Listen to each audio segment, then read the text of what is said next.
This is the Lesbian Historic Motif Podcast, brought to you by Heather Rose Jones. The show looks at lesbian and sapphic themes in history and literature, and historical fiction with queer female characters, including fantastic versions of the past. We present research, interviews, news of the field, book listings, and original historical fiction for your enjoyment. For even more historic research, check out our blog.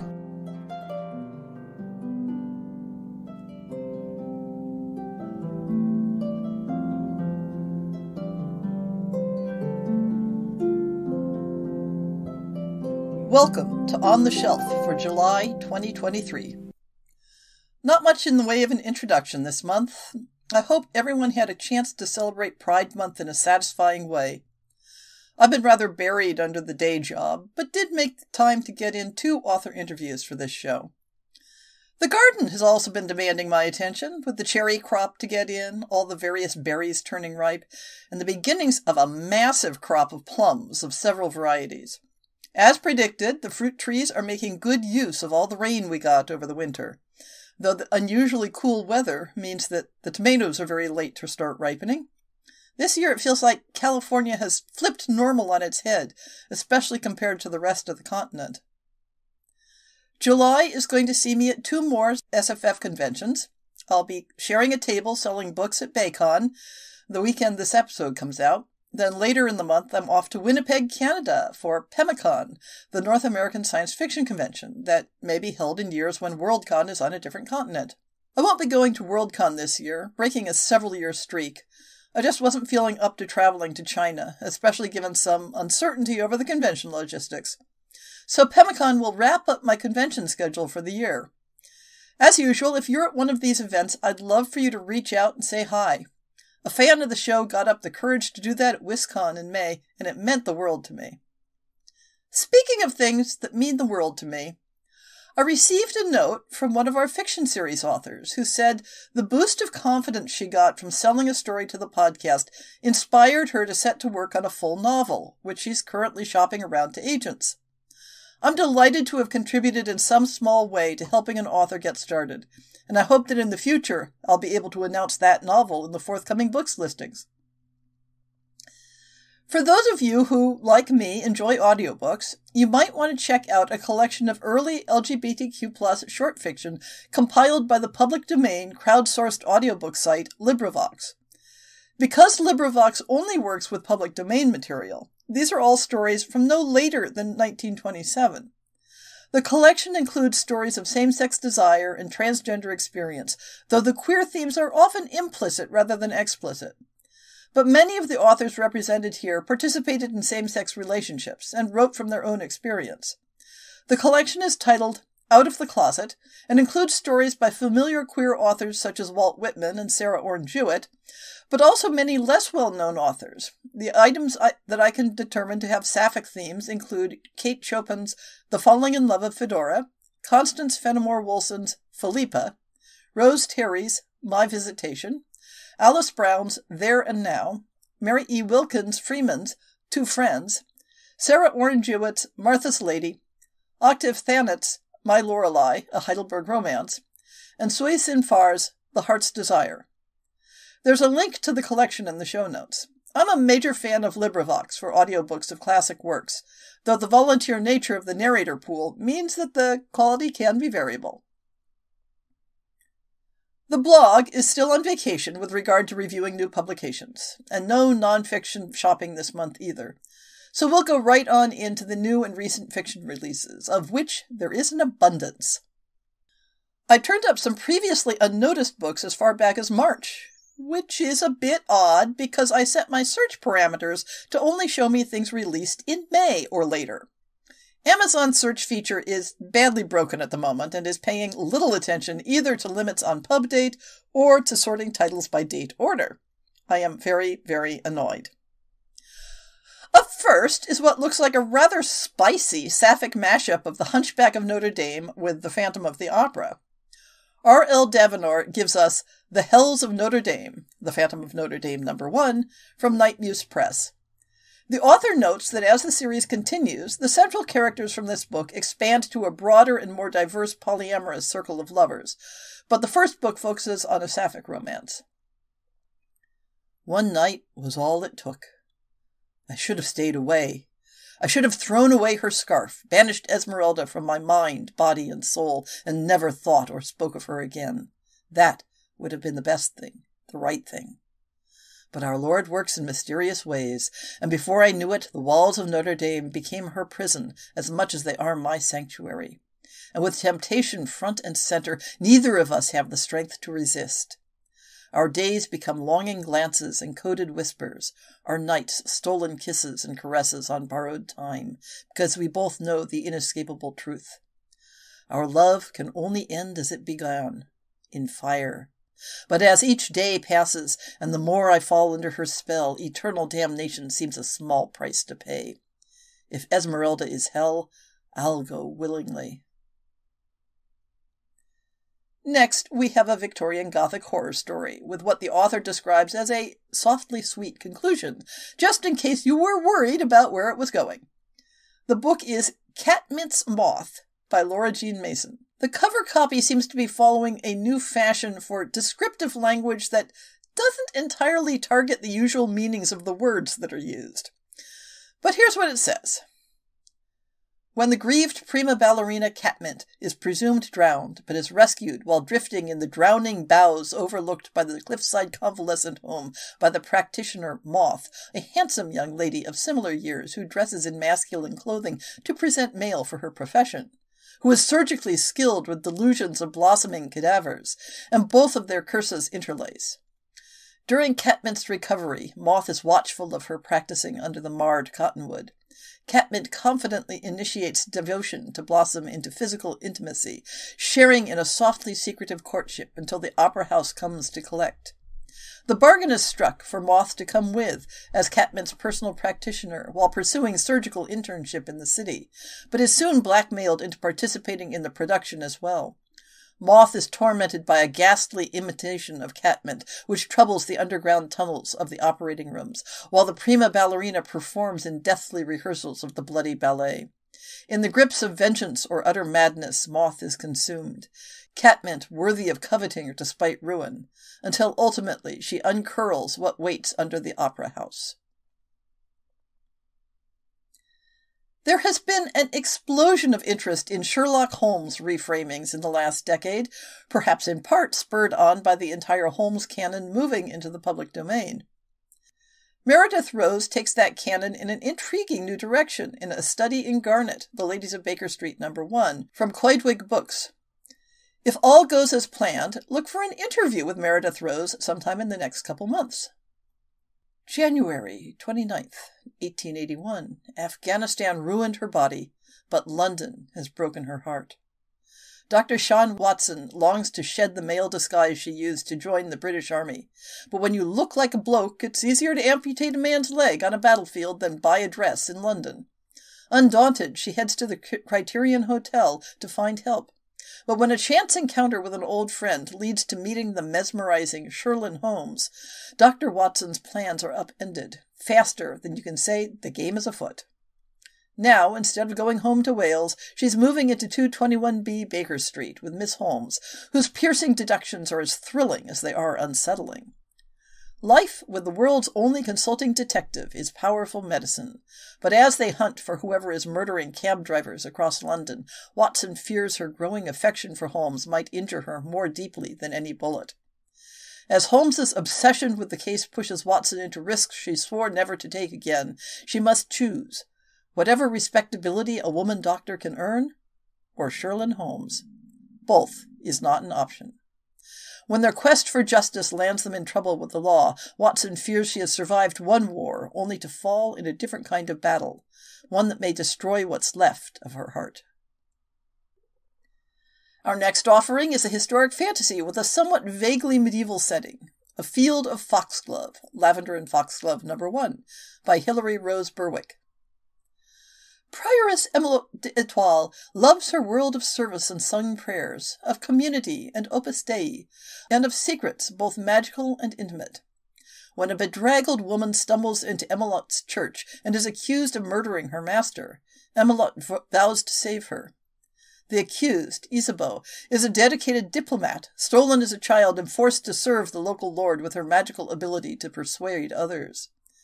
Aware she is falling in love, yet unsure if she trusts her new friend, Emelot must discover who really killed Isabeau's master, before the new lord reclaims his diplomat and Emelot loses her chance for love. The sapphic content of Boadicea Bowed Not Broken by Jana Williams is vaguely hinted at in the cover copy, but the subject tags suggest it more clearly. Boadicea, warrior, mother, and fully trained druid who readily admits her greatest teacher was the young slave woman she rescues when they were only 18.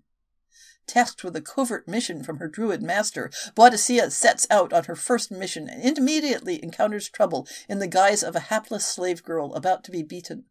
Boadicea grudgingly intervenes, never suspecting the far-reaching implications for her mission or her life. I'm not quite sure about including this next title because it claims that it's Part 2, and I can't find hide or hair of a Part 1. Furthermore, we seem to be very much coming in at the middle of this story. But for what it's worth, here's Northwoman, Part 2, by M. Jeffrey. Saxon woman Wulfrun finds herself mixed into a new love triangle when Eric's ex-wife Lucia and Rhaena's ex-lover Astrid return from a long voyage. Finding ways to cope with the new romantic entanglements in her life and preparing for the battle with her ex-husband Harold in Saxon England, she befriends Cuse, a Spanish man who was brought to Lisbon, a slave and now a free man struggling to find his own place in the world. Before her return to England, she must face one last enemy and prove to herself that she can withstand the upcoming battle. Upon her return to England, she learns Harold has grown more sadistic and cruel and fears that the gods have placed too much of a burden on her. Finding her old friend Tate, she gathers the courage to see her demons fall.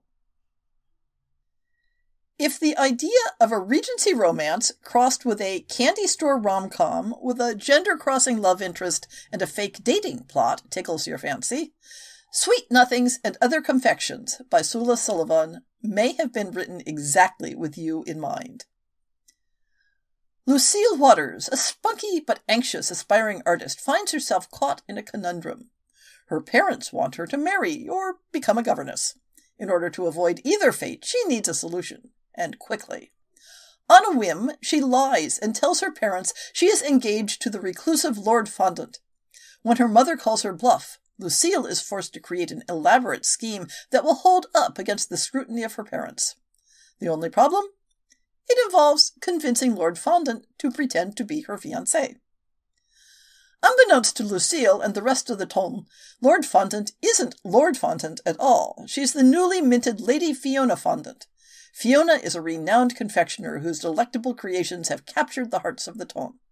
Despite Fiona's success and wealth, she's struggling to navigate her new role at the helm of the family business.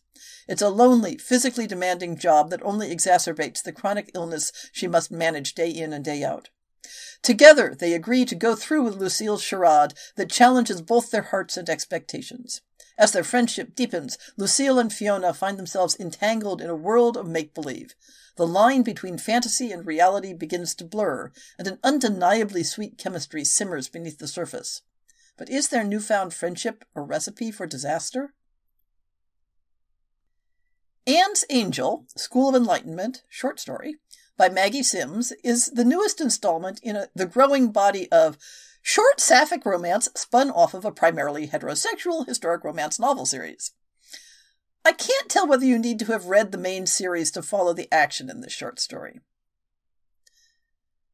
December 1812, London. Two courtesans looking to get out of the game. Anne Dockery wants this Christmas to be her last as a courtesan, but learning that her latest investment did not return the expected funds crushes her, especially since her dearest friend Mary Hale has enough saved to quit the life and leave London. But when only days before Christmas Mary is hurt at the hands of her so-called benefactor, Anne must care for her. Touching Mary is its own sweet agony, torturing Anne with fantasies of what might be. If only Anne can summon the courage to confess she wants more than friendship with Mary, before it's too late. A warm bath, a compassionate touch, and an unexpected yet longed-for taste of pleasure might inspire the Christmas gift that offers happiness to both. If this next title hadn't specifically indicated a sapphic romance in the publicity, I'd likely have put it in the Other Books of Interest section, along with several other titles that have only hints and coy suggestions in the cover copy. Bunny by Annie Moon looks like it may also need some content warnings for experiences that the cover copy is equally coy about spelling out. In the enchanting world of Edwardian England, where innocence and secrets intertwine, young Mary embarks on a poignant journey that will shape her understanding of love, devotion. Bunny is a deeply moving YA novel that unfolds through the bittersweet words of a dying woman, lovingly crafted for her daughter's eyes to discover. Set against the backdrop of a bygone era, Bunny transports readers to a time of lavish gardens, grand estates, and hidden desires. Mary's idyllic youth is forever transformed when Bunny, a mysterious and troubled young woman, enters her life one fateful summer. Placed under the care of Mary's father's best friend, Rudy, Bunny's fragile state hints at a harrowing past, one marred by abuse and suffering, and something tells Mary that the present is not much better. Driven by a blossoming affection and compassion for Bunny, Mary becomes her unwavering guardian. As their bond deepens amidst the turmoil of Edwardian country society, tragedy strikes when Bunny is coerced into taking a step with Rudy that she never thought possible. United by their shared experiences, Bunny and Mary find solace in a humble garden cottage, forging a sanctuary away from the cruelties of the world. However, fate has more challenges in store for the young women. Rudy whisks Bunny away on a journey abroad, leaving Mary behind. When Bunny returns, a changed and haunted figure, the outbreak of World War I casts an ominous shadow over their lives. Working together in a convalescence home within the grand house, they face the harsh realities of war, only to uncover Bunny's hidden secret, one which will change their lives forever. Anne Apteker is starting a new mystery series with A Crime of Secrets, Donner and Longstreet Mystery No. 1, from Bywater Books. New York City, 1899, a city on the cusp of a new century, a city growing taller, faster, a city of new inventions, new ideas, and old dangers on its shadowy streets where crime, misery, and murder lurk.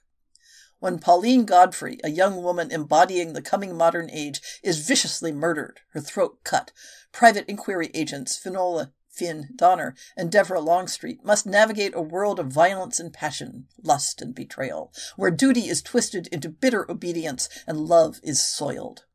Finn, a tough survivor of the dockside slums, and her beloved companion, the elegant, intellectual socialite Devora, probe deep into the festering secrets of a family, the rot and corruption of the police department, and the sinister world of the city's thieves, whores, and thugs to find the killer.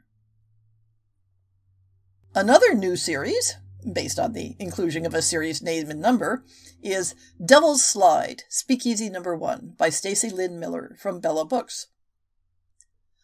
High school best friends Rose and Dax each have a secret. They like the other in a way they shouldn't in 1920s Prohibition-era California. After sharing a first kiss, they're forced apart, each sent to a different city to account for their sin. Rose lands in the coastal tourist city of Half Moon Bay in virtual servitude, working for a distant cousin for pennies. Dax has an idyllic existence in San Francisco, living with her married sister. Then the fates change. Rose escapes her miserable circumstance and lives a full life after landing a job as a lounge singer at an underground speakeasy. Dax wears out her welcome with her brother-in-law, and she and her sister end up tending to inherited property, a restaurant in Half Moon Bay. After 9 years, Dax and Rose cross paths again. But is it too late for them? Lovers and past loves, greedy businessmen, whiskey, and the quest for a quick buck make it nearly impossible to pick things up where they left off. Will the lives they've led keep them apart, or will Dax and Rose defy the odds and find a way to be together? Her Forgotten Promise, by Corin Burnside, from HQ Digital, is a cross-time story uncovering a past romance through contemporary research. A wartime secret, a journey to uncover the truth. After an accident leaves Claire's Aunt Margaret feeling frail, Claire is more concerned for her than ever. Margaret has started getting mixed up between the past and present and keeps asking after someone called Agnes. When Claire asks her aunt about Agnes, she learns that the two lived together during the war while working as WAAFs. They were best friends until Agnes started acting strangely, suddenly becoming secretive and distant. Then, one morning, Agnes had gone and never returned home, leaving Margaret distraught. Keen to reconnect with her aunt, Claire promises to help discover what happened to Agnes. But apart from an old photograph of the two girls, Agnes seems to have disappeared into thin air. With Margaret's memory rapidly fading, can Claire uncover Agnes's story before it's too late? The titles I've classified as other books of interest this month are all due to significant uncertainty whether the keyword search that implies sapphic content is accurate. In each of these, although the titles turned up in my search, the listing categories aren't helpful, and the cover copy only hints at things like more in common than they knew, or the girl she has come to love, or romance and self-discovery.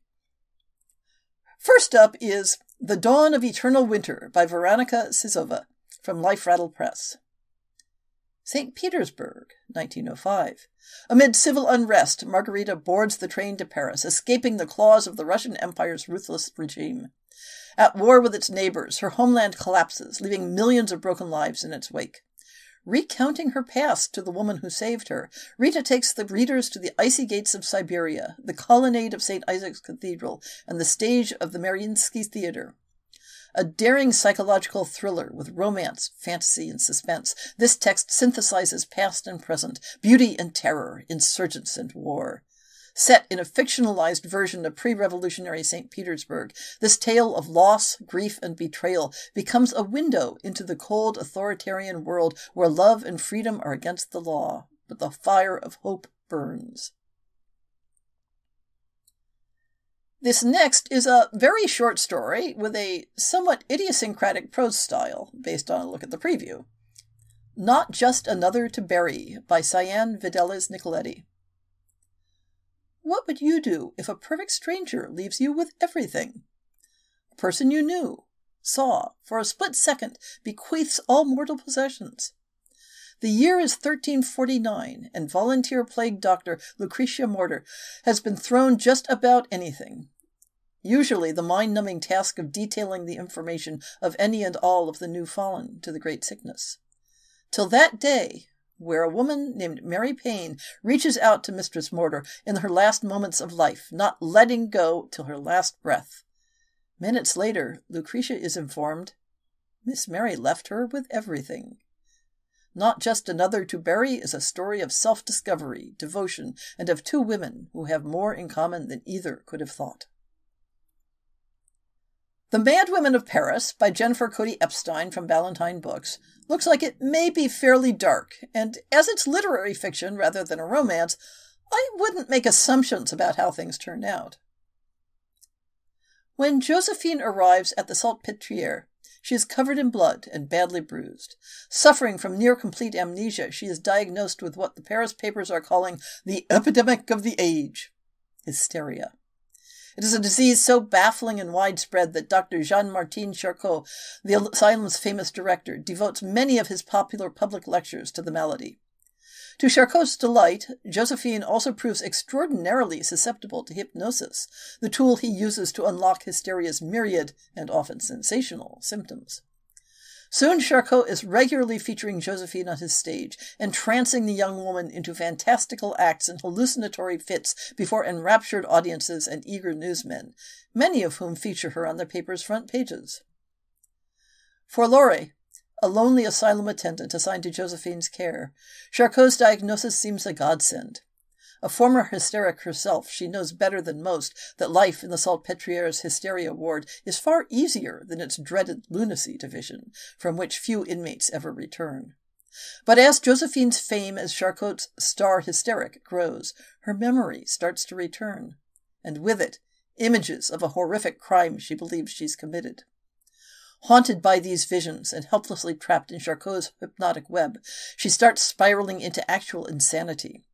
Desperate to save the girl she has grown to love, Laurie plots their escape from the Salpêtrière and its doctors. First, though, she must confirm whether Josephine is actually a madwoman, soon to be consigned to the Salpêtrière's brutal lunacy ward, or a murderer destined for the guillotine. Both are dark possibilities, but not nearly as dark as what Laurie will unearth when she sets out to discover the truth. We finish with another novel based on actual historic events and situations, Women of the Post, by Joshunda Sanders from Park Row. This story concerns the all-black battalion of the Women's Army Corps, who found purpose, solidarity, and lifelong friendship in their mission of sorting over 100 million pieces of mail for the U.S. Army. 1944, New York City. Judy Washington is tired of working from dawn till dusk in the Bronx slave market, cleaning white women's houses and barely making a dime. Her husband is fighting overseas, so it's up to Judy and her mother to make enough money for rent and food. When the chance arises for Judy to join the Women's Army Corps, WAC, and the ability to bring home a steady paycheck, she jumps at the opportunity.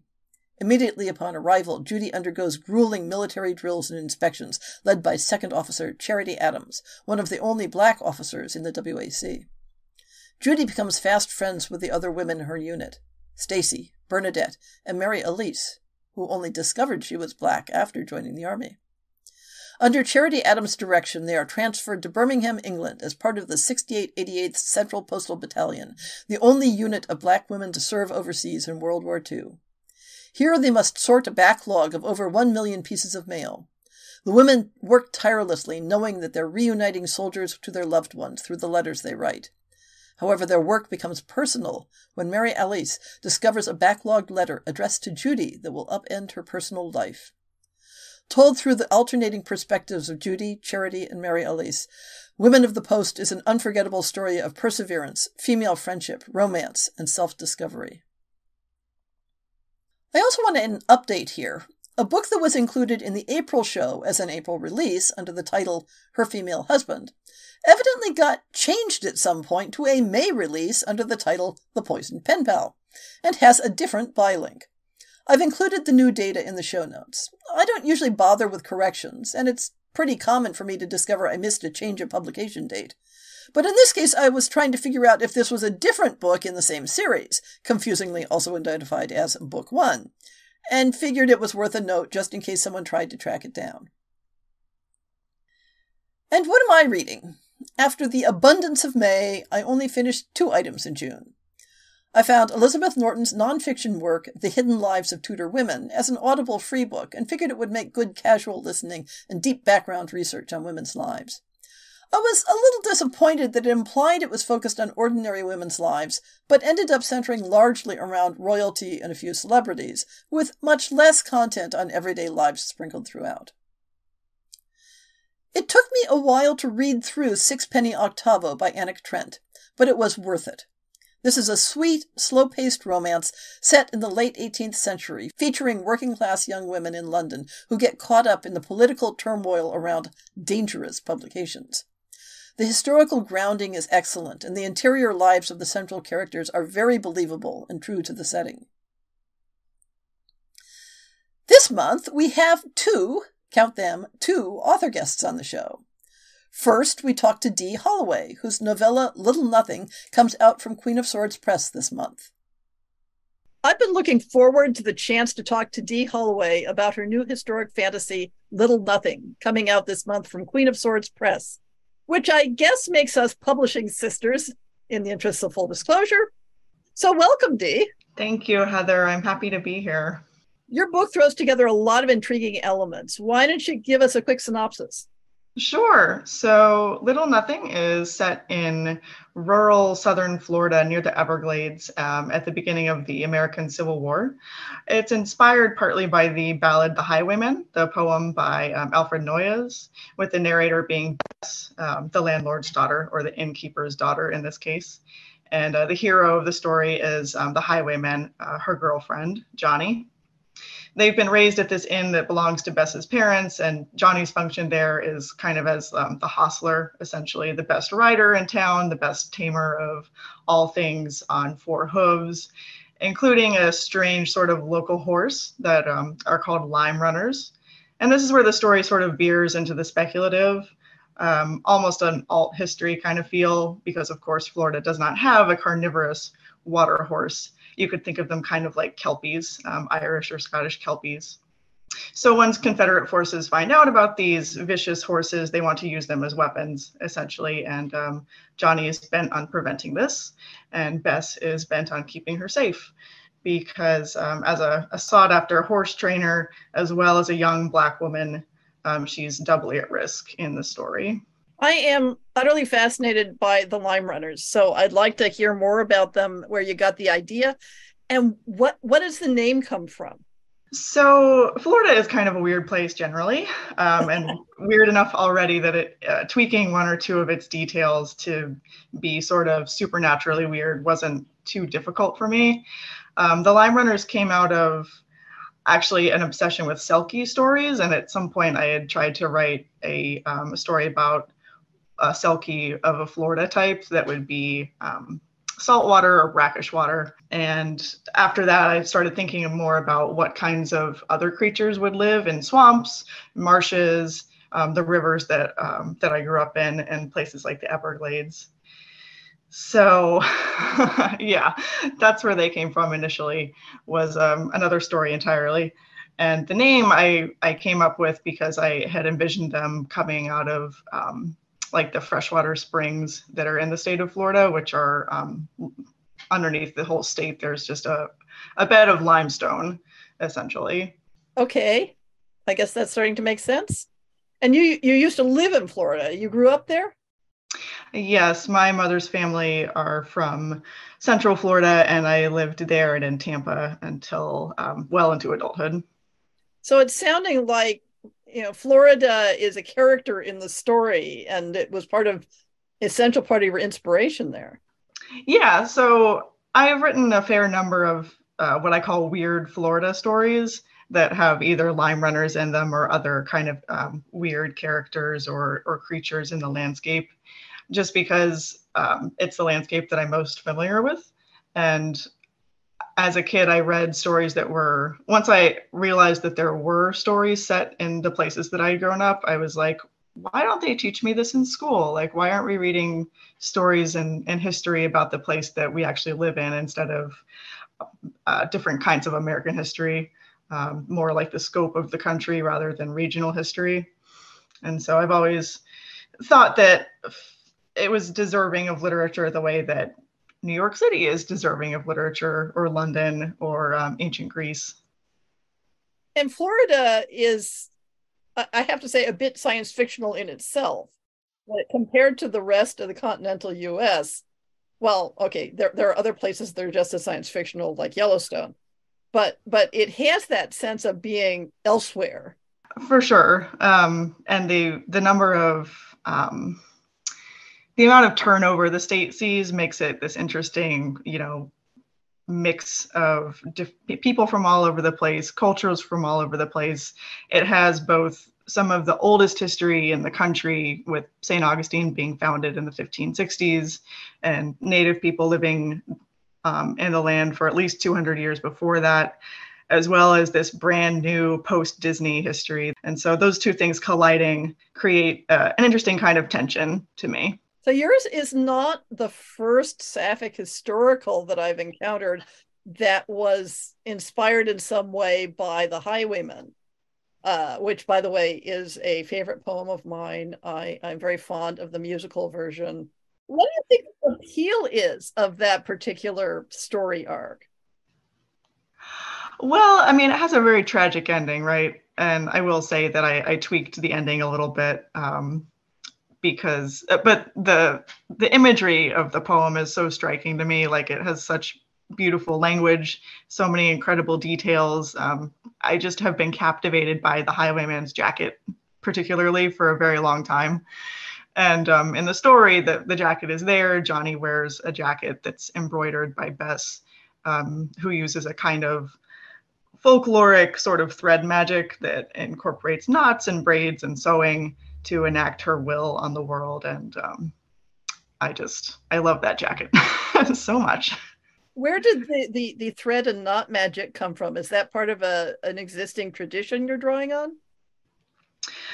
Well, in the story, Bess is taught it by Johnny's mother, Maria, who's a formerly enslaved woman. And there is some mention of like African braiding techniques that are used to both in hair and then in cloth and thread as well. There are some instances in just fantasy fiction that really stuck with me of sewing magic, particularly the Circle of Magic books by Tamara Pierce have lots of threads, braiding, all kinds of things like that, stitching magic.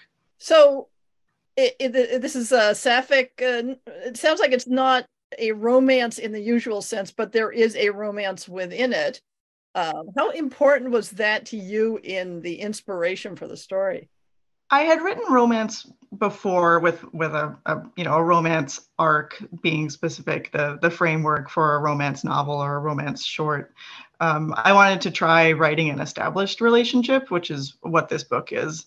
There are a couple at the beginning, there are a couple at the end, and so I do think of it as a love story, but not necessarily a romance. It's about different ways of loving and the things that we love, because I mean, Johnny is just the consummate horse girl. She goes to the ends of the earth for her horses, and that becomes, the most powerful thing about her is her love. And then of course Bess's love for her. Yeah, I think magical horse girls in Florida should be your elevator pitch tagline. It's definitely whenever I can bring it up online, people are like, oh, say more. So it has been working so far. So you've dropped hints about some of the other fiction you've written previously. What are the new projects you're working on that you might want to have people looking out for? I will have a short piece out this month in June in a publication called Lamplit Underground, and that is also a queer historical piece. It's a little darker, a little more gothic. It's a little bit about meeting the devil in the woods, that kind of thing. And I'm hoping to start work on a long form project after that. Oh, good. So if people wanted to find you online or follow you on social media, where should they look? Sure. I'm on Twitter at _D Holloway. I've also got an Instagram account where I put up a lot of teasers, book-related stuff, giveaway info that might be of interest to folks. And I also use an Itch.io account for the stuff that I self-publish, short collections, longer romance pieces, zines, that kind of thing. Well, I'll put links to those in the show notes. And thank you for coming on the show to talk about your new book. Thank you for having me, Heather. This month, we also talked to Lian Yu Tan, whose gothic horror novel, The Wicked and the Willing, just won a Lambda Literary Award. I invited author and friend of the podcast, Lian Yu Tan, on today to talk about her novel, The Wicked and the Willing, to celebrate the book winning a Lambda Literary Award in the category of speculative fiction. What a wonderful recognition of your writing. Thank you so much, Heather. Why don't you tell us a little bit about what The Wicked and Willing is about? Sure. So it takes the same premise as Alexis Henderson's House of Hunger, which is an impoverished maidservant goes to serve a blood-drinking mistress. And in this case, Genchu, the maidservant, is a poor Chinese woman going into the house of a rich English white person. And along the way, she also meets another servant of her mistress who happens to be a butch Chinese woman. And so the book is about her navigating the change in that social status, discovering, of course, that her employer is a vampire, as one does, and the fallout from that. So The Wicked and the Willing crosses over several categories and genres. It's historical, it's gothic horror, it's sapphic, and it has a strong sense of place in the setting, which is Singapore in the late 1920s. How did you come to write in this setting? Yeah, well, so my identity is I was born in Malaysia to two Chinese parents, so I'm ethnically Chinese. And then we migrated to Australia when I was quite young. So that's my identity background. And Singapore used to be part of Malaysia. And certainly at the time of this book was set, it was considered in conjunction with some Malaysian states to be part of the British colony, the Straits Settlements. So it sort of made sense for me to try to tie into my background a little. Although I do admit I had some hesitation going into it. As an immigrant person, mostly Australian, it's hard to know where your place is and what you should be allowed to do. I know being allowed to do something is a bit of a fraught concept, but there's certainly a lot of fear, I think, among some diasporic writers like myself about where is your place and who has the right to tell certain types of stories. But ultimately, I really do love the setting because there's so much going on. You've got the British imperialism, which is such a good metaphor for vampirism, colonialism, and vampirism just go together so nicely. And I'm kind of surprised that more people haven't done that before. Yes, that was a fascinating thing about your book when I read the description, was tying in those themes. And your work in general tends to fall in the general category of dark fantasy or horror. So what's the attraction of that for you as a writer? I love this trope, Death in the Maiden. You're probably familiar with it from art. So it's often depicted as skeletal death, juxtaposed with a young, vulnerable woman. And it's so beautiful to me that, the decay and death versus young beauty. And obviously, my first book was Hades and Persephone. So that's another aspect of that motif. And Gothic horror is such an extra genre. It's so dramatic. There's such highs, there's such lows. There's romance, there's murder. It's got all the things, and you can kind of pull out all the stops and go quite hard on the horror aspects, which to me is quite liberating. Yeah. I've been working up a show talking about sapphic Gothic stories and trying to tie together sort of the lesbian themes in the traditional Gothic genre in history, and then Gothic aspects of like late 19th, early 20th century lesbian fiction, and then the ways that in lesbian fiction contemporarily that authors are using the Gothic genre in a different way, because there was a period where lesbian Gothics were the lesbian as the monstrous, and now Mm. I'm seeing more and more where the monstrous setting is an analog for homophobia and for the things that women face in general, and Mhm. I haven't done the show yet, but I see a lot of fascination in tracing those threads. So maybe I'll have to put off writing the show until after I've read your book, and I can weave that in as well. Well, I love the focus on in Gothics, like the fear of the domestic sphere. The home becomes a scary place, and it's meant to be, your haven or your refuge. But in Gothics, it's not. I find that really fascinating. Yes, the home and often the family as the antagonist. Mm. Yeah. So you chose an interesting structure for the ending of your book. It's sort of a choose your own resolution. So what was your purpose in taking that path, or rather those paths? Yeah, so I used to be a gamer, especially role-playing games. So things like Life is Strange, Dragon Age, Mass Effect. And I found with that sort of interactive element that it really puts the onus on you as the player, as the reader, to be more involved with the choice, like to feel like you own the choice. And at the start, I knew this was going to be a love triangle. And it's a love triangle for a couple of reasons, but some of it is because when you're trapped between two cultures, as the protagonist is, it's sort of interesting to externalize those choices in the form of a person that you choose. So I knew that going into a love triangle and not providing people with an option is usually why people hate love triangles, because they feel like they don't get to pick the right person for them for their experience reading. So I really just wanted to have that choice. And it does have some drawbacks. So the protagonist has to feel like she could equally make one of 3 different choices.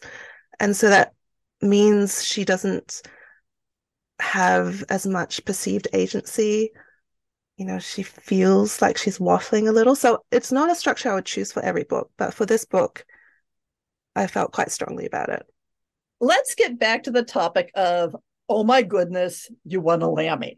Well, I know it's one thing to make the shortlist for an award, and I think then you have to convince yourself it's an honor just to be shortlisted, and try not to think too much about the next step, because, at that point, the book that wins can almost be a roll of the dice. They're all equally worthy at that point.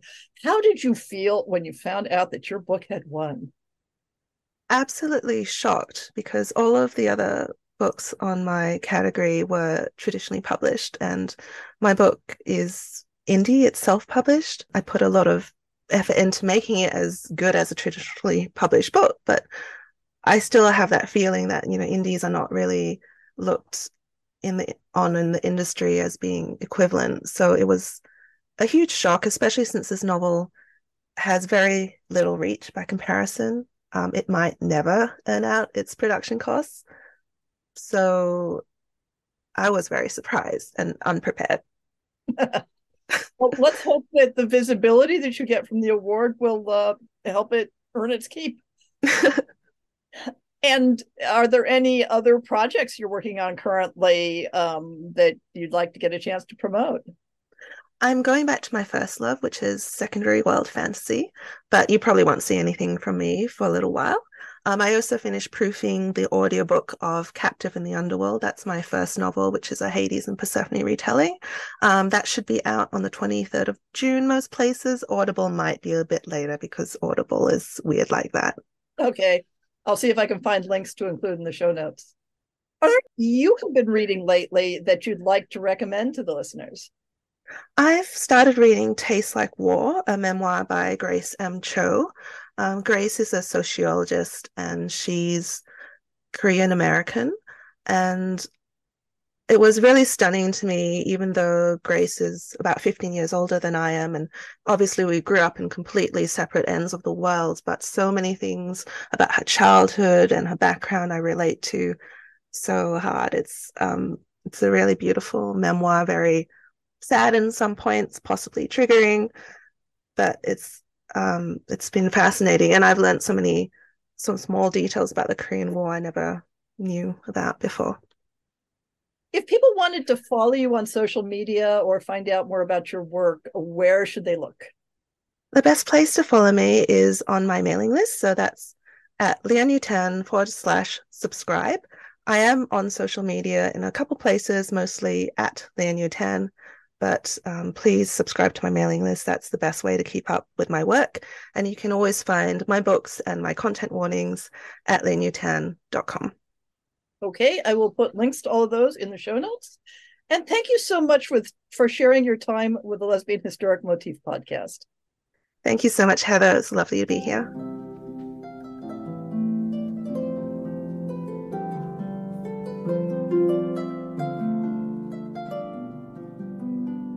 I hope you've enjoyed this episode of the Lesbian Historic Motif podcast.